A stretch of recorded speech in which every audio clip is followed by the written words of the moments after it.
Congrats. Thanks. ഇന്ത്യയിൽ തന്നെ വെച്ച് ഏറ്റവും ടഫസ്റ്റ് ആയ എക്സാംസ് ആണ് IITയും NIDയും. അതിൽ കിട്ടിയിട്ടുണ്ട്.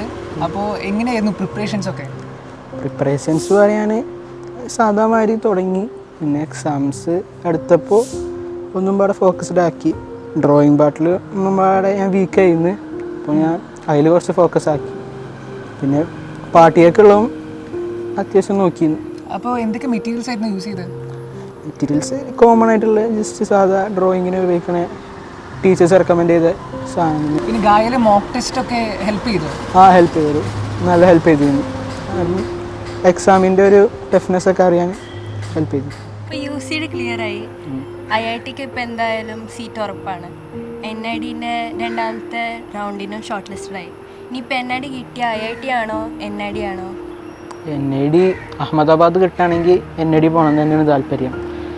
ടോപ്പ് ഡിസൈൻ ക്യാമ്പസ് ഇന്ത്യയിൽ NID അഹമ്മദാബാദ് അല്ല, അപ്പോൾ അതിന് തന്നെ പോകണം താല്പര്യം. ഇപ്പോൾ അടുത്ത വർഷം നമ്മളും IITയും NID എൻട്രൻസ് എക്സാം എഴുതുന്നുണ്ട്. അപ്പോൾ അസീൻ്റെ വക എന്താണ് പ്രിപ്പറേഷൻ സജസ്റ്റ് ചെയ്യുന്നത്?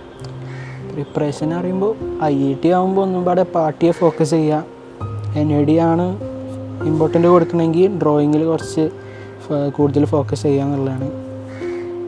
രണ്ടും ഒപ്പം കൊണ്ടുപോകാൻ കഴിയും, എന്നാലും നമ്മൾ വീക്ക്നെസ് എവിടെ കണ്ടെത്തി അവിടെ കൂടുതൽ നമ്മൾ ഫോക്കസ് ചെയ്യുക എന്നുള്ളതാണ്.